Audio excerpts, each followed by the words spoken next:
1/2 cup of cornstarch, 1/2 cup sugar, 1/4 cocoa powder, 1/2 milk powder. Ayan guys, lutuin na natin siya. 800 ml na water na pala siya guys.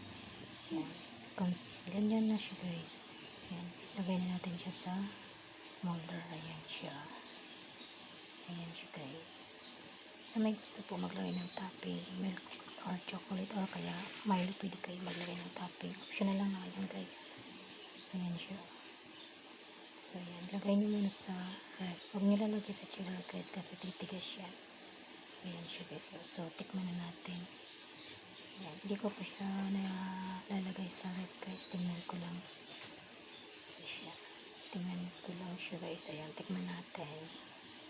Ayan siya guys. Ang ganda na siya. Kahit hindi niya nalagay sa ref, pwede. Ayan siya guys. Ganda niya.